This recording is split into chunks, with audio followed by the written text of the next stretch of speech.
Welcome back to Aliya Yomi. Today we are going to be learning Mattos Revi'i, the fourth Aliya in Pashas Mattos. Our Aliya talks about dividing the spoils. So we've just finished the battle against Midian. Moshe Rabbeinu has just clarified about some of the laws of purifying the vessels, and now is about dividing the spoils. Our Aliya is 17 psukim running from Perek Lamed Aleph, Pasuk Chof Hei to Mem Aleph.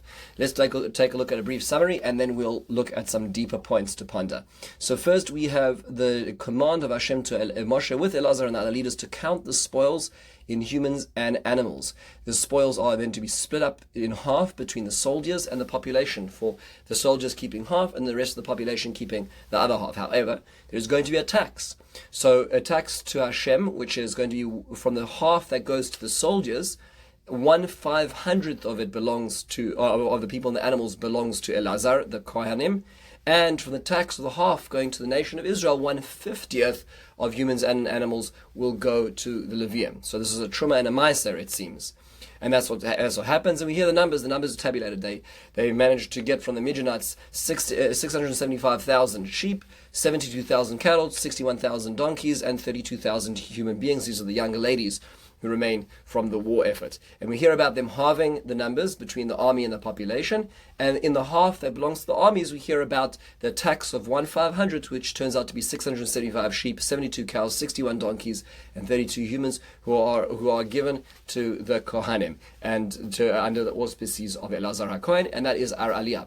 Some basic points to ponder. So why is there a tax to Hashem in this battle and not in previous battles? In Parshas Chukas we saw that there was a battle on the east bank of the Jordan against Sichon and Og, who were Amorite nations, and there didn't seem to be this whole business about how the taxation worked for the conquest.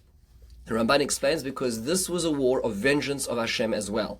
This wasn't just about conquest, getting through the place. These are people who had attempted to spiritually defame the people, and they succeeded. 24,000 Jews lost their lives because of this, and therefore HaKadosh Baruch Hu is getting vengeance. So part of that is recognizing HaKadosh Baruch Hu in this battle as well. Now, why do the soldiers get more per capita than the rest of the populace? So the Malbim says the question is the opposite way around. Usually, it's the people who roll up their sleeves and get into the mud and go to war who are the ones who get the spoils, and not the people back at home. What the unique nuance is here is that those who are back home even get something because their tefillos, their prayers were instrumental in the success in the material battle as well. Notice, by the way, as the Malbim points out, there's no preferential treatment for sergeants or any officer corps in the army. They all get the same amount. So it's not like, the generals and the colonels and the majors and the captains. No, everybody gets the same.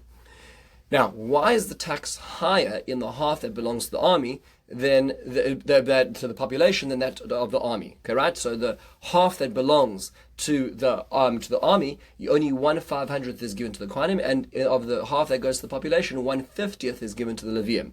So the Malbim explains the population sent 1/50th of their men. Think about that. 12,000 army-age men were sent, but they had 600,000 men, which is 1/50th. So in the same way they dedicated 1/50th of their men, they are dedicating 1/50th of the spoils, which are attributed to them as well.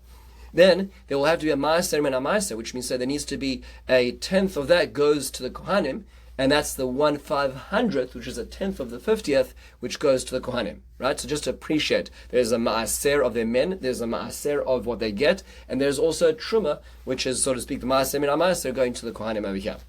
Chizkuni takes us one step further, and he points out that if you look at the families of Levi, there are 5 families in the tribe of Levi, and of them, 1/2 of the families of Yitzhar are actually Kohanim, which essentially means that of the Levium in population, 1/10 of the Levium are actually Kohanim at this point in time, which matches the percentages. So the Kohanim are getting 1/500th, and the Levium are getting 1/50th because of the population sizes as well. So everything matches up. Now, why do we need to know the numbers of the halves? Meaning, can't we do the math ourselves? If you look, the Torah goes to such lengths to describe how this is the number of the half and this is the number of the percentage of 1/500th. Can't we do that ourselves? So the Ramban is to demonstrate that no animal died during this process. It was miraculous that everything stayed the same. The Racham HaKodesh goes on to add that it's also to demonstrate that the percentage was internal and not external, meaning the 1/500th came from the full amount. What does that mean? So let's say when I talk about a quarter of a pie, it could mean one of 4 pieces of that pie. that's internally, or it could mean 1/4 of the pie could mean one of 5 pieces of the pie, so 1 compared to the 4 is 1/4 of what remains. So we're saying it's internal rather than external, which is why the numbers needed to be run to demonstrate that particular point. This closes Revi'i. In the meantime, have a wonderful and meaningful day.